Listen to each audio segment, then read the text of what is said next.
Bonjour à tous et bienvenue sur Crypto Signal. Aujourd'hui, on va faire un point sur BTC comme d'habitude. On va regarder un petit peu comment s'est organisée la journée sur les marchés. On va faire du fondamental, on va étudier le dollar et on va faire probablement un petit peu de Glassnode et un peu d'Elliott. Donc c'est assez chargé, donc je rentre assez vite dans le vif du sujet. Si jamais ce type de contenu vous plaît, n'hésitez surtout pas à venir vous abonner, activer la cloche des notifications et surtout mettre un like. Je sais que 10% des gens qui regardent les vidéos qui mettent un like alors que beaucoup de gens les regardent jusqu'à la fin. Je trouve que c'est pas très sympa quand même de votre part de pas lâcher un petit like, ça vous prend 3 secondes. Moi faire les vidéos ça me prend plutôt 1 heure par jour, donc allez-y, lâchez-vous sur les likes. À partir de là, je vous avais montré ici cette structure. En 15 minutes sur BTC, on aurait potentiellement un bull flag qui serait en train de se former, donc ça voudrait dire aller plus haut. Tout simplement, comment on dessine un bull flag? Et bien, on a une descente ici qui se fait en parallèle, donc voilà, là si je vous mets exactement la même en dessous, si jamais on casse ça vers le haut, la target c'est tout simplement le report du mât. Donc en général on prend le mât le plus pessimiste possible, hein, c'est-à-dire depuis le bull flag précédent ou la dernière structure précédente, on le reporte ici en bas du fanion. Ici en l'occurrence ça nous donne une target de 33 000 à peu près à court terme pour BTC. On va aller voir ici pas mal de choses. Je pense qu'on va commencer par le fondamental. Ça veut dire on va aller voir un petit peu ce qui se passe sur le Wall Street Journal. Ici l'Europe qui va probablement imposer un ban sur le pétrole brut qui vient de Russie, donc on va aller analyser ça aussi. Et pour moi ce qui est vraiment important aussi, c'est la rencontre entre Biden et Powell dans laquelle Biden a réaffirmé le fait que la banque centrale était totalement indépendante. Donc vous comprenez là qu'il s'agit de totale connerie. La banque centrale américaine n'est pas indépendante et on va essayer d'analyser un petit peu ça aussi. Donc on va commencer, je pense, par le côté banque centrale indépendante. Il faut comprendre ici tout simplement, et pour ça on va pas étayer avec des graphiques, je vais vous le faire tout simplement en vous expliquant un petit peu ici le concept. La banque centrale, quand elle augmente ses taux, elle augmente tout simplement la dette américaine également, puisque ce sont les intérêts que vous allez payer sur les bons, etc. Ils vont augmenter également. Donc ça pose un problème qui est lequel? C'est qu'aujourd'hui, les États-Unis ont 30 trillions de dettes totales, et que donc du coup, si vous augmentez les taux ici de 1%, vous avez un vrai problème aussi, qui est que la dette pèse sur les revenus américains, hein. C'est-à-dire que par les taxes, vous devez rembourser ces intérêts-là de la dette. Ça pose un deuxième problème qui est au niveau du PIB, le GDP. Le PIB, pourquoi? Tout simplement parce que si jamais, les gens payent trop de taxes, déjà il y a moins de demandes tout simplement dans leur pays, et si jamais vous arrêtez de perfuser l'économie avec des taux faibles, donc avec un crédit très accessible et avec une possibilité d'accès au crédit très bonne, malheureusement vous ralentissez également la demande, donc vous ralentissez le PIB, et par là même vous ralentissez la possibilité de prélever des taxes sur cette productivité qui vient de votre pays, vous l'avez compris. Donc du coup, c'est un petit peu un cercle, on va dire vicieux, qui se crée là entre Powell et Biden. Tout simplement, Biden ne peut pas remonter les taux trop vite non plus, il ne peut pas le faire pendant trop longtemps, alors que ça serait la solution idéale. La dernière fois qu'on a essayé de faire ça, c'était en 2000, c'était sous l'administration Clinton. C'était la première fois que la dette américaine a baissé, c'était il y a 22 ans. Et cette année-là, ça a été relativement catastrophique pour les marchés, pour pas mal de choses, si vous voulez. Ça n'a pas du tout fonctionné. Donc l'économie américaine, comprenez-le ici, fonctionne grâce à la dette, et tout simplement, il n'y a pas vraiment de sortie possible. Les Américains doivent pouvoir s'endetter pour pouvoir créer de la demande. Par là même, ils vont créer de la demande sur leur propre sol, et c'est quelque chose qui est relativement obligatoire aujourd'hui si les États-Unis veulent continuer à être la première puissance mondiale. Tout simplement.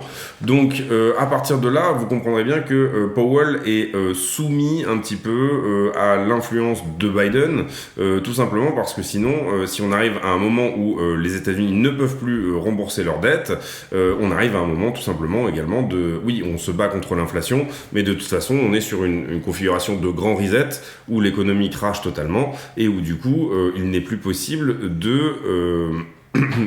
la plupart des entreprises sont en mal de financement, elles font faillite, etc. Vous l'aurez compris. Je vais pas passer trop de temps là-dessus, mais tout simplement juste pour vous dire que ça c'est de la grosse bullshit, que Powell ne peut pas remonter les taux trop vite. Tous ceux qui pensent que la Fed va aller plus vite que 2 fois 0,5 dans les prochains mois, je le pense, se trompent. Ici vous voyez que les sondages nous donnent au 15 juin prochain une augmentation de 0,5. Les taux actuellement sont à 1%.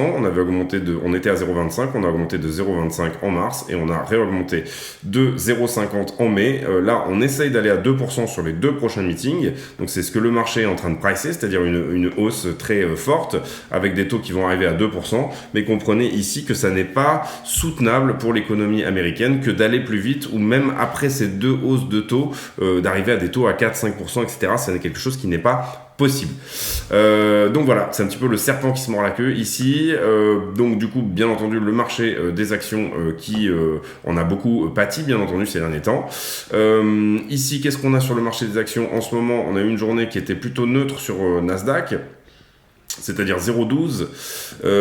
Bon, la journée n'est pas finie. Là, il est 17h53. Voilà, il y a encore un petit peu de temps. Et sur le SP500, également une journée plutôt mi-figue, mi-raisin. Et pareil sur le US Tech, c'est-à-dire le Nasdaq 100. Nasdaq 100 qui offre quand même des jolies configurations chartistes de rebond. Voilà, donc on passe là-dessus assez rapidement. On va passer sur le pétrole. L'Europe qui banne le pétrole russe, ou en tout cas qui promet de le faire, et vous voyez que c'est ça qui provoque un petit peu cette sortie du triangle là, donc c'est un triangle de continuation, donc vraisemblablement là on va arriver sur des targets pour le pétrole brut assez impressionnantes.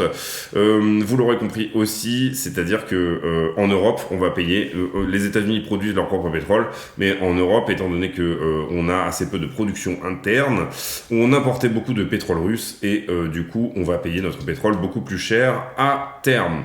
On repasse maintenant sur BTC, après avoir fait un petit peu le contexte macro, le fonda. BTC qui offre des jolies configurations de rebond, comme je vous l'ai dit. Potentiel target sur du court terme avec ce joli bull flag qu'on a vu tout à l'heure autour des 33 000 $. La Bitcoin dominance qu'on va aller regarder maintenant, la Bitcoin dominance qui je crois est oui voilà en train de bien pousser aussi, donc ça veut dire que ici les rebonds vous le voyez profitent plutôt au Bitcoin, donc l'argent revient d'abord sur Bitcoin, un peu comme ce que je vous avais expliqué hier où l'argent revenait d'abord sur le Dow Jones, donc les assets les moins risqués, les grosses actions type Coca-Cola, etc. Là aussi on a potentiellement un bull flag aussi qui se met en place. Et puis ensuite, petit à petit, la rotation se fait vers des assets de plus en plus risqués. En l'occurrence, pour nous, ça sera les altcoins. Une USDT dominance qui vient juste de prendre une toute petite claque depuis que j'ai commencé la vidéo, là vous le voyez, donc voilà, ça c'est très bien, c'est-à-dire moins d'USDT sur le marché. Là on est sur une belle poussée, hein. On avait commencé, la journée sur Wall Street avait ouverte assez basse et là on est en train de reprendre bien du poil de la bête. ETH contre BTC qui avait un petit peu remonté et qui là est en train de se reprendre une petite tarte aussi, ce qui est expliqué par le retour de l'argent dans un premier temps sur Bitcoin. En tout cas tout ça est plutôt encourageant. Quand je regarde la market cap totale, c'est-à-dire la totalité de la capitalisation de toutes les crypto-monnaies, on avait marqué un support ici au 1,12, vous voyez que ce support a été touché, on a fait un double bottom dessus, donc parfait pour l'instant, voilà, parfaite prévision là-dessus. Moi j'aime bien aussi regarder cette courbe ici en logarithmique, vous le voyez, c'est-à-dire c'est une ligne de tendance en logarithmique qui nous dit où pourrait aller Bitcoin, et là vous voyez qu'on a retouché cette ligne de tendance pour rebondir, donc ça peut être quelque chose qui peut nous indiquer quelque chose de plutôt pas mal pour la suite au niveau de la market cap totale des cryptos. En tout cas, si on arrive à tenir cette ligne de tendance, c'est plutôt une bonne chose.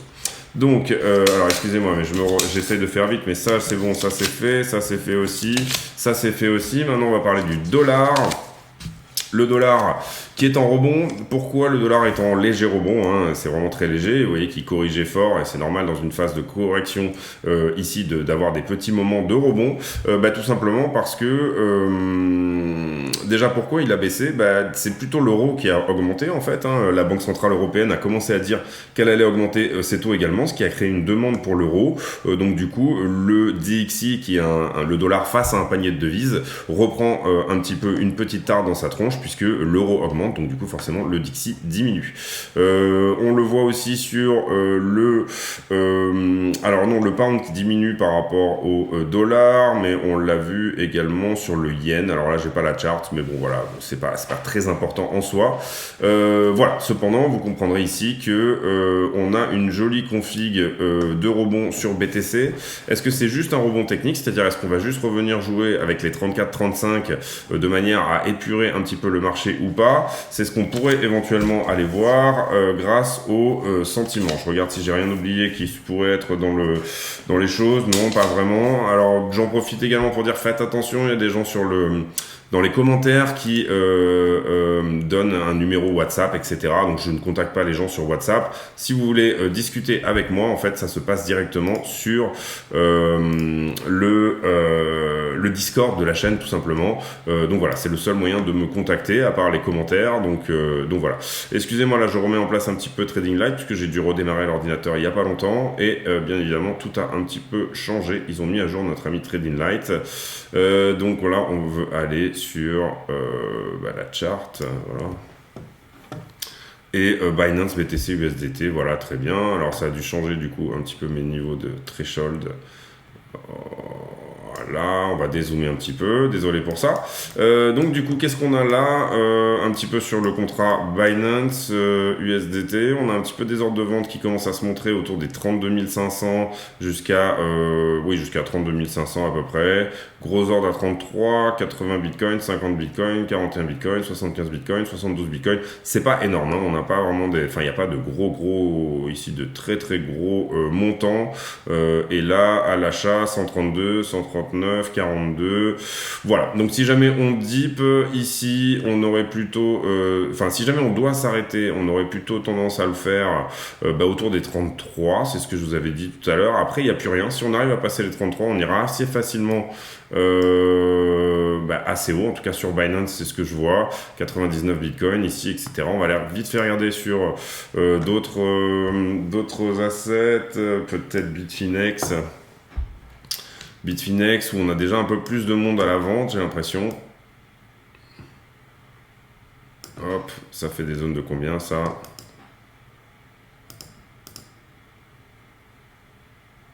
« 10 Bitcoin, 20 Bitcoin, ouais, quelques centaines de Bitcoin aussi. Donc voilà, on va quand même atteindre ici des niveaux de résistance assez importants. On va regarder vite fait sur Deribit. Hop. Deribit, où on a commencé à toucher ces niveaux-là. Oui, là, on commence à avoir un petit peu du monde. Bon, ça, là, c'est des perps, hein, donc du coup, ce que vous avez, c'est plutôt des valeurs dollars. Globalement, en tout cas, il n'y a pas énormément de monde sur les carnets d'ordre, encore une fois, donc le prix peut monter assez rapidement. Ici, on avait vu que pour le 3 juin, on avait un max pain price à 30 000, donc ça appelle plutôt à une correction pour vendredi. Est-ce qu'on pourrait clôturer à...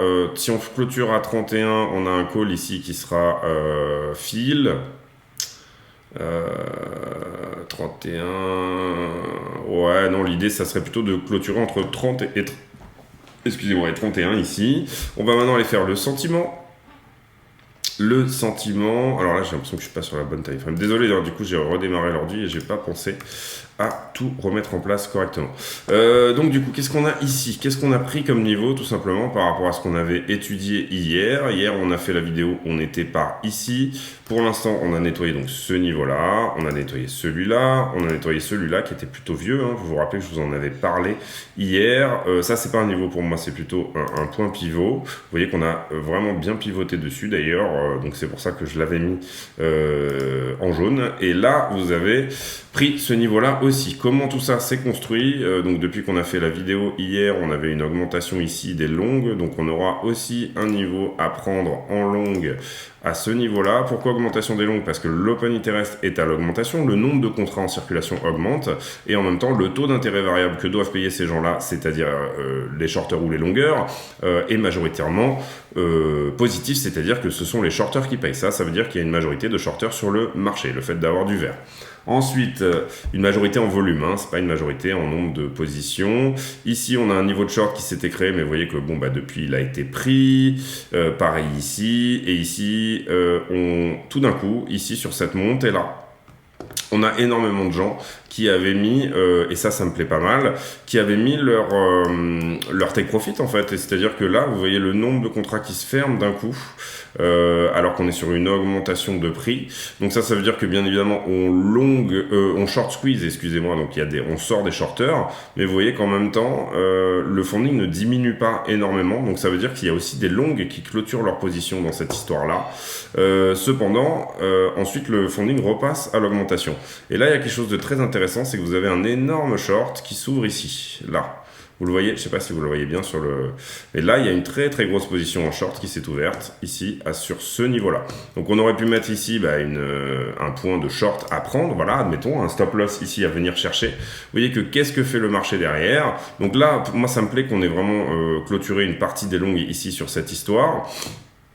Et là, vous avez également énorme augmentation de l'open interest, exactement sur la même barre. Donc ça veut dire qu'on avait vraiment un short énorme à prendre là.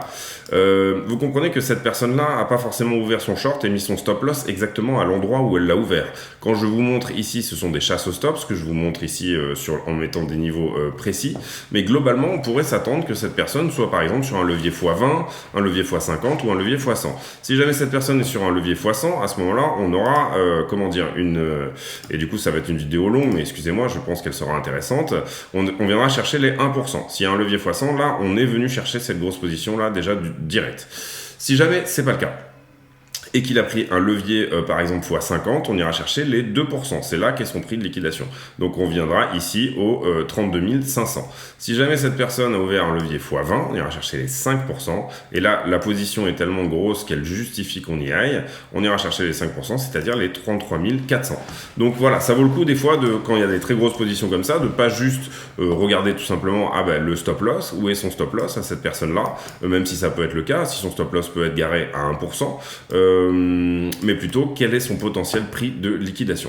Ensuite ici le funding qui réaugmente sur quelque chose d'assez neutre, donc on va rien noter, c'est-à-dire qu'on considère que le funding augmente et il y a à la fois du longueur et du shorter, donc on aurait pu mettre un point le point de short qu'on a mis là plus un point de longue ici à prendre, de toute façon il a été pris là à cet endroit là.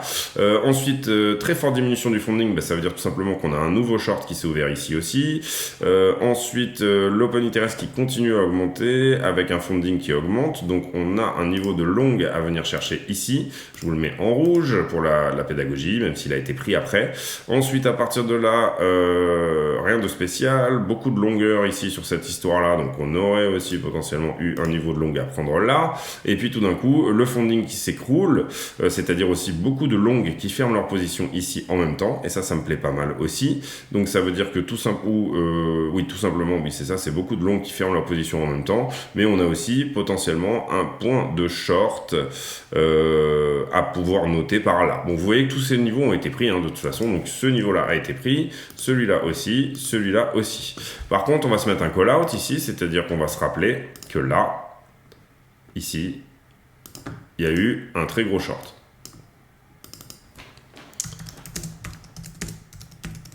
J'espère que on n'est pas, 18 minutes, on va essayer d'avancer un peu plus rapidement.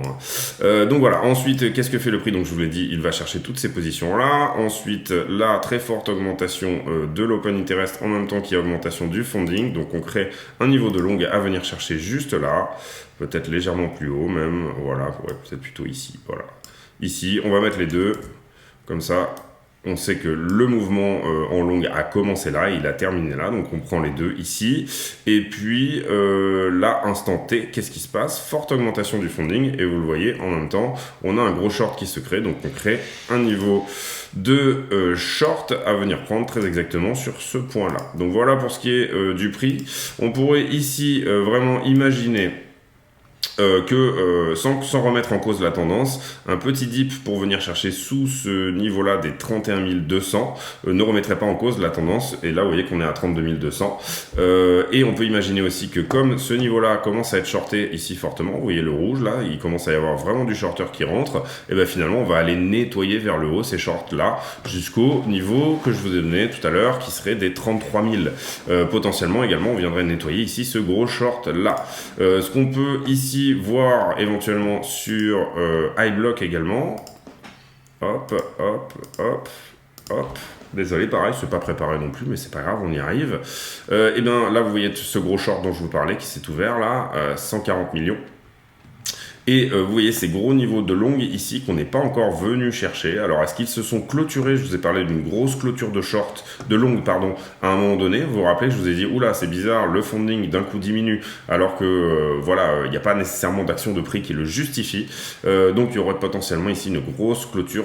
Peut-être que ce long-là aurait été clôturé dans la foulée. Donc ça c'est plutôt encourageant pour se dire qu'on va continuer potentiellement à monter, en tout cas à court terme. Ça, je sais pas ce que c'est. Hop, on va regarder. Kingfisher qui a un petit peu changé dans sa config. Je crois que c'est ça pour faire un late. Là, on est sur Bybit, donc on va se mettre sur Binance. Oui, donc du coup, faites attention au WhatsApp. Donc dans les commentaires, il y a quelqu'un qui donne son WhatsApp, qui prend même le nom que j'ai sur Discord, etc. Donc l'arnaque est assez évoluée. Je ne discute avec personne par téléphone, tout simplement. Je discute avec vous sur le Discord, dont vous avez le lien en description.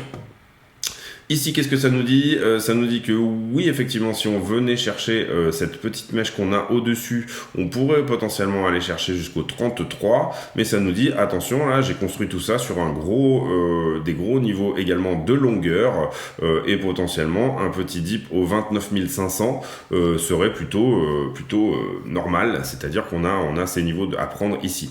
Vous comprendrez ici que pour les market makers, ce qui coûte potentiellement cher, c'est de faire descendre le prix. En fait, le prix prendra un chemin de moindre résistance. C'est-à-dire que les market makers vont aider le prix à aller là où il doit aller, selon la tendance sur le spot. Donc là, il faudrait éventuellement regarder le CVD spot et toutes ces choses-là éventuellement pour y voir un petit peu plus clair.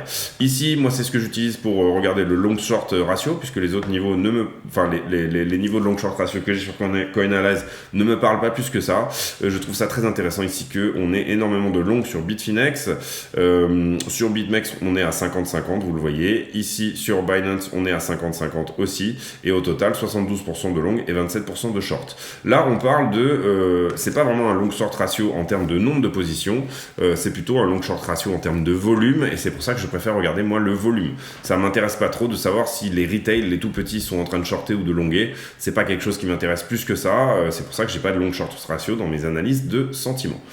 Donc on a fait, je pense, à peu près le tour. On va maintenant passer sur Glassnode. Je vous ferai demain un point sur l'airdrop Luna, etc. Qu'est-ce qu'il est en train de se passer exactement. Ici, voilà, Glassnode intéressant, je trouve. Ici, on voit une potentielle structure d'accumulation de wake-off, de réaccumulation de wake-off. Donc, on aurait éventuellement là, ici... alors... Il y a certaines personnes qui voyaient tout ça comme une structure de distribution. Moi, je vois ici le début, oui, en tout cas, comme une structure de distribution. Tout ça était une structure de distribution. Mais pour moi, on est globalement en bear market et on est en train de réaccumuler ici depuis le premier top qui était aux 64 000 en avril ou mai dernier, si je me souviens bien. Donc ici, on a eu un premier checkout, automatique rallye. On descend sur une zone de deuxième test. Vous voyez que la résistance, tout simplement, elle se trouve maintenant dorénavant à l'ATH. On fait le spring, et à partir de là, donc ça c'est ce qu'on appelle la crique, c'est-à-dire l'eau, c'est-à-dire le point en fait de sauter d'une rive à l'autre, et on comprendra qu'on est en train de passer sur la rive suivante et qu'on est vraiment dans une zone où ça devient intéressant au-dessus des 42 000 $. Et moi je suis tout à fait d'accord avec ça, c'est-à-dire que tout simplement on peut avoir la volonté de réaccumuler plus bas, etc. tant qu'on n'a pas ici créé la cause, c'est-à-dire la cause c'est tout simplement il y a plus d'offres à un certain prix, les gens ne veulent plus vendre, et donc du coup on a accumulé tout ce qu'il était possible d'accumuler sur les points les plus bas, toutes les mains faibles ont lâché, et bien du coup le prix se retourne et remonte, et puis là vous voyez le last point of support, le signal of strength et un dernier last point of support. Très souvent on a un backup to the creek, c'est-à-dire qu'en général ici le jack, vous voyez, on passe au-dessus, on redescend dessous et on passe en dessous de la crique. Très souvent ça arrive ça, et après on repart. Voilà, ça sous-entend un petit peu. On fera, du coup, je voulais faire du Elliott aujourd'hui, mais je pense qu'on le fera demain. Je veux pas faire une vidéo trop longue. Ça, qu'est-ce que c'est? C'est tout simplement le fait que les long-term holders, donc ceux qui ont leur Bitcoin depuis plus de 5 mois, sont en train actuellement de vendre à perte. Et ça, c'est très rare. Ça se passe uniquement sur les bear market et uniquement sur les très gros bottoms. Vous voyez que ici le ratio de 1, qui est le spend en profit ratio, je crois, spent output profit ratio, quelque chose comme ça. Ici, vous comprenez qu'on est en dessous des 1, donc les gens qui sont ici en train de vendre et qui ont leur Bitcoin depuis plus de 5 mois sont pour la plupart des gens qui vendent à perte. Qu'est-ce que ça veut dire? Ça veut dire que c'est des gens qui ont des Bitcoins depuis potentiellement 6, 7, 8 mois, mais pas beaucoup plus. Les très long term holders, ici, les gens qui l'ont depuis plus de 1 an et qui correspondent en ce moment à 64% de l'offre sur BTC, ne lâchent pas leur coin à ces prix-là puisqu'ils les ont achetés moins cher et potentiellement, ici, ça serait plutôt des gens qui vendraient à profit. Vous comprendrez que c'est une moyenne, il y a des gens qui vendent à perte ici et des gens qui vendent à profit. Ceux qui ici décident de capituler et de sortir une partie de leur Bitcoin du marché peuvent aussi être en profit, mais majoritairement la moyenne ici qui est vendue se trouve en dessous des 1. Et vous comprendrez ici que ça correspond à des zones ici de bear market. Ces zones-là peuvent durer jusqu'à 100 jours, 150 jours, 200 jours. Ça ne veut pas dire qu'on est sur un bottom. Par contre, vous voyez ici sur par exemple le crack Covid ou sur ici le marché en 2019, que ce sont des périodes où éventuellement ça va avoir des bottoms de marché. Ici c'est la supply totale qui est aspirée par les long term holders, donc je le rappelle, les bitcoins qui ont plus de 5 mois, c'est-à-dire les gens qui gardent leur bitcoin qui sont pas enclins à la vente sur des mouvements de sell-off, sur des mouvements où tout d'un coup tout le monde vend. Et bien sur les capitulations, en général ces gens-là sont plutôt on va dire prudents sur leur ils sont plutôt moins enclins à vendre dans la panique, on va dire ça, et vous comprenez que la capitulation ultime, c'est quand vous arrivez à faire vendre ces gens-là, c'est-à-dire ces gens-là qui ont gardé leur Bitcoin 1 an, 2 ans, etc., se disent bon allez c'est bon, j'en peux plus, et c'est là que les gros réaccumulent une partie des Bitcoins. Il faut comprendre ici aussi que qu'est-ce qui s'est passé il y a quelques semaines, il y a eu cette vente de, je crois que Luna avait 80 000 BTC si je me trompe pas, et ça c'était de l'aubaine, c'était du pain béni pour ceux qui voulaient réaccumuler du Bitcoin, parce que tout simplement les carnets d'ordre sont vides, et donc à ce moment-là vous avez une possibilité en faisant crasher Luna, tout simplement d'absorber ces 80 000 bitcoins de manière assez puissante. Vous avez énormément de bitcoins d'un coup qui sont proposés à la vente, donc le fait de vendre ces bitcoins fait à la fois baisser le prix, mais aussi fait une proposition de beaucoup d'offres à un prix très bas, donc du coup ça a été une aubaine pour pas mal de gens. Ici, on comprend que les long-term holders, ici sont à la latéralisation depuis l'ATH dernier. Qu'est-ce que ça veut dire? Ça veut dire tout simplement que ceux qui vendent potentiellement à d'autres long-term holders. Ça veut dire que ici, cette latéralisation, elle se fait tout simplement parce que les coins qui sont éventuellement vendus et qui passent de main en main le font au profit de personnes qui sont également des holders. Voilà, c'est ça l'idée. Donc ici cette charte également qui est intéressante, qui est le volume profile. Je vous parle souvent des 12 000 $ comme une barre de volume profile. Ici en l'occurrence on voit que il y a quand même un petit peu de volume qui s'est fait, c'était tout simplement en 2017 entre les 13 et les 20 000 $. Donc on pourrait ici se dire que si on devait dipper et remplir cette petite zone ici qui n'a pas été touchée, puisque dorénavant en fait avant on avait peu de choses dans cette zone entre 26 et 30, et dorénavant on l'a pas mal travaillé pendant ces dernières semaines, donc ça c'est plutôt une bonne chose, c'est-à-dire qu'on est en train de remplir ici ce manque de volume qu'il y a eu dans cette zone. Il nous resterait potentiellement une dernière zone à remplir ici entre 26 et globalement 20 000 $ pour pouvoir repartir, c'est-à-dire que tous les niveaux d'offres et de demande auraient été travaillés à ce niveau-là en dessous, et globalement la prochaine zone ici à travailler, ça serait potentiellement celle-ci, mais ça serait surtout d'aller voir ici plus haut. Ça correspond à l'accumulation de la part des personnes qui ont des bitcoins de 1 à 100 bitcoins. Je vous ai parlé d'une forte accumulation de la part de ces adresses-là, et je vous ai parlé également d'une forte accumulation de la part des supérieurs à 10 000 bitcoins. Voilà, donc ça vous montre cette trend. Les gens qui ont entre 0,1 et 1 bitcoin sont en forte accumulation actuellement. De 1 à 10 bitcoins, forte accumulation également. Et de 10 à 100 bitcoins, on est revenu également sur une trend de forte accumulation. Ça m'intéressait de vous montrer ça. Ici, vous voyez que c'est exactement la même chose. On est dans le neutre pour les adresses de on va dire entre 100 et 10 000 BTC, on est dans le neutre, et les entités qui ont moins de 100 BTC et plus de 10 000, qui eux sont en forte accumulation. Je vous parle souvent des importances de l'accumulation sur Bitcoin. Ici, en l'occurrence, on voudrait que la zone des 1000 BTC passe elle aussi dans le bleu, c'est-à-dire que tout simplement, ici, on est une accumulation de la part de tout le monde. Ça ne se passe jamais quand le prix reste neutre. Ça se passe principalement quand tout le monde est d'accord, c'est-à-dire quand le prix est en forte augmentation. Une accumulation de tout le monde donne bien évidemment une hausse du prix, c'est tout à fait normal. Je voulais terminer là-dessus parce que j'ai eu des commentaires un petit peu sur ça et tout, en disant mais regarde, l'open interest il est en train de réaugmenter, attention c'est dangereux, etc.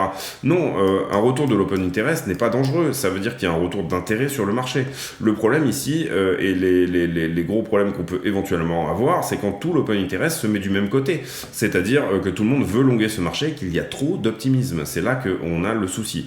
Aujourd'hui, moi ce qui me donne un petit peu de cœur à l'ouvrage et qui me fait plaisir tout simplement, c'est que ces fameux longues ont fermé des positions et qu'on commence à avoir des niveaux de short alors qu'on est relativement haut. Est-ce que quand ça va dipper, tout le monde va se remettre en longue à nouveau et qu'on va avoir ce côté couteau qui tombe et que tout le monde va vouloir attraper ce couteau qui tombe et que du coup on va devoir ici, comment expliquer ça, aller nettoyer tous ces niveaux-là? C'est une possibilité, on le voit sur Kingfisher, vous voyez que sur Kingfisher il y a quand même pas mal de niveaux ici à prendre en longue. Néanmoins, si je me mets en daily, vous allez comprendre, et ça j'en ai parlé déjà hier, donc je ne vais pas non plus faire un laïus trop long là-dessus, mais sur toute cette descente, on a laissé énormément de shorters gagner. Et ça, vous comprendrez qu'aller chercher tous ces niveaux-là relève aujourd'hui de la bonne santé en fait du marché. C'est-à-dire que on ne peut pas perdre, les gens qui amènent la liquidité sur ce marché, les market makers, ne peuvent pas perdre. Ils doivent avoir ici des bons niveaux de rentabilité également. Donc tout ça est très sain, le fait d'avoir une augmentation ici de l'open interest, et vous voyez que j'avais dessiné ce range ici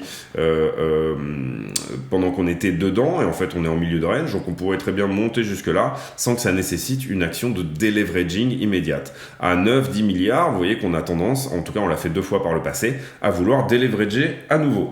Voilà, on fera du Elliott demain, malheureusement, c'est dommage parce que j'avais plein de choses à dire sur Elliott aussi, mais finalement ça presse pas. Voilà, sachez aussi que vous avez 25 milliards d'USDT qui attendent sur les exchanges, c'est-à-dire qu'ils ne sont pas sortis, ils ne sont même pas sur des wallets ou quoi que ce soit, ils ne sont pas stackés. Il y a ici en ce moment 25 milliards d'USD, quand je dis USDT je parle de stablecoin, quel qu'il soit, qui sont déjà sur les exchanges prêts à tirer sur la gâchette pour acheter.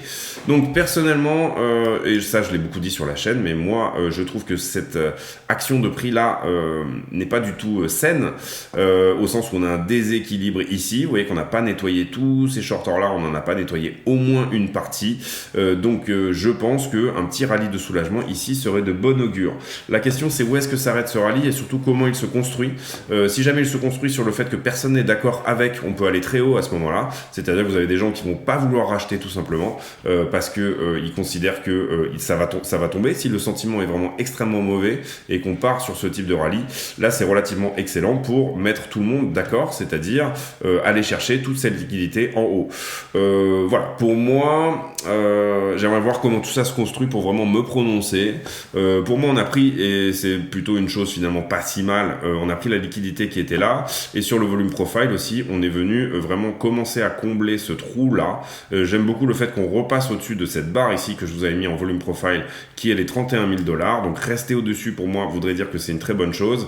J'ai pas le sentiment que ça va se construire comme ça encore pour l'instant. En tout cas, j'ai pas mes confirmations qui me disent que, bon, vous voyez que là, on a fait un pullback aujourd'hui, mais pour l'instant, je veux voir un déroulement un petit peu plus dans le temps. Et pour l'instant, même pour moi, remonter au 36 ne veut pas dire qu'on est reparti sur une tendance haussière, littéralement. Voilà, quand vous tombez aussi vite que ça, c'est normal de remonter encore plus vite et d'aller chercher tout l'argent qui se trouve au-dessus de, par exemple, ce pic-là et ce pic-là. Donc même, j'ai envie de dire, au-dessus, il n'y a que au-dessus des 44, si quelque chose se construit vraiment au-dessus des 44, qu'on pourra vraiment commencer à avoir des confirmations qu'on va aller chercher des niveaux de liquidité qui sont plus hauts. Après, la question, c'est comment ça va se construire ici sur le milieu. N'oubliez pas les scénarios qui sont bear aussi. Les scénarios qui sont bear, c'est quoi? C'est tout simplement ici un bear flag, donc en chartisme, qu'est-ce que ça veut dire? Ça veut dire on prend le mât, on le reporte sur le haut du fanion, ça nous donne une target ici à minima au 23. Pour l'instant, on n'a pas touché du tout cette target. Donc d'accord, oui, je vérifie, oui, c'est bien ça, voilà. Et l'épaule tête-épaule qui dit qu'on a 50% de chance de venir taper les 17 432 $. Pour l'instant, on a touché la première target de cette épaule tête-épaule à 70%, donc celle-là, elle a été validée, elle a été bien nettoyée, etc. Cependant, on a une ETE ici. ici. Et ici, une fabuleuse zone d'accumulation qui pourrait être proposée, c'est-à-dire que vous comprendrez qu'on a traversé toute cette zone sans réellement faire de business dedans. C'est ce qui nous donne ce creux ici dans le volume profile. Et potentiellement, ça serait très sain que de venir travailler la zone ici entre les 19 et les 28. Si jamais on le fait pas, eh ben on le fait pas, c'est pas grave, mais ça sera quelque chose qui devra se remettre à plus tard. Potentiellement, si vraiment on veut venir tout nettoyer et vraiment faire, vous le voyez là ici par exemple 161.8 de l'expanding flat, c'est-à-dire faire une expanding flat qui soit vraiment parfaite. Là vous voyez l'expanding normalement elle vient chercher les 161.8. Voilà, que tout ça, c'est-à-dire que si on devait casser et perdre ici, faire une clôture, on va dire weekly ou quoi en dessous des 28.626, c'est-à-dire le niveau qu'on avait travaillé cet été, on aurait quand même des très bonnes chances d'aller déjà dans un premier temps aux 20 000 et éventuellement dans un deuxième temps autour des 12 000. Je vous l'ai dit, moi j'ai des points d'achat qui se trouvent pour certains. Maintenant j'ai validé mon point d'achat au 28, donc ça c'est bon. J'ai un point d'achat à 24, j'ai un point d'achat à 18 et j'ai un point d'achat autour des 12 000 également. Je pense sincèrement que si on va en dessous de tout ça, c'est-à-dire si on vient toucher les 10, je réallouerai une partie du cash que j'ai à côté, etc., qui n'est plus dans les cryptos pour éventuellement re-rentrer très fortement parce que ça sera des très bons niveaux d'achat. Pour ceux qui me disent oui mais peut-être que Bitcoin c'est fini et ça va à zéro, oui peut-être, mais le risque en vaut le reward en vaut le risque, c'est-à-dire que tout simplement, personnellement, je serais prêt à perdre tout cet argent dans la potentialité d'en gagner 10 ou 20 fois plus si tout se passe bien. C'est tout pour moi aujourd'hui. J'espère que vous avez aimé cette vidéo. Si c'est le cas, n'hésitez pas à mettre un like, vous abonner, activer la cloche des notifications, nous rejoindre sur le Discord dont le lien sera en description. J'ai parlé un petit peu vite aujourd'hui, désolé, mais je voulais mettre un petit peu tout dans la vidéo. Et du coup, demain, on fera du Elliott et on parlera de Expanding Flat et on parlera de Ending Diagonal avec plusieurs scénarios possibles en Elliott. Aujourd'hui, on a abordé Wyckoff, donc on trade avec les grands de ce temps, les grands traders, les grands théologiciens du trading. Donc voilà, c'est une bonne chose que de prendre appui sur ceux qui savent et les ancêtres. Si vous avez réussi à suivre cette vidéo jusqu'à la fin, en parlant d'ancêtres, etc., on va parler aujourd'hui de philosophe. Quel est votre philosophe préféré? Quelle est votre école philosophique? Que pensez-vous réellement de l'existence? Qui sommes-nous et pourquoi sommes-nous là? Voilà, ça sera vraiment dans les commentaires à la con, je pense, quelque chose de relativement intéressant. Je m'efforce de répondre à tous les commentaires, j'en ai plein en retard, mais je vais revenir un petit peu ici dans le game et répondre à tout le monde parce que j'y mets un point d'honneur. C'est tout pour moi aujourd'hui, je vous souhaite une excellente journée à tous. On se retrouve demain pour le point météo sur le BTC et merci de votre soutien. À très bientôt.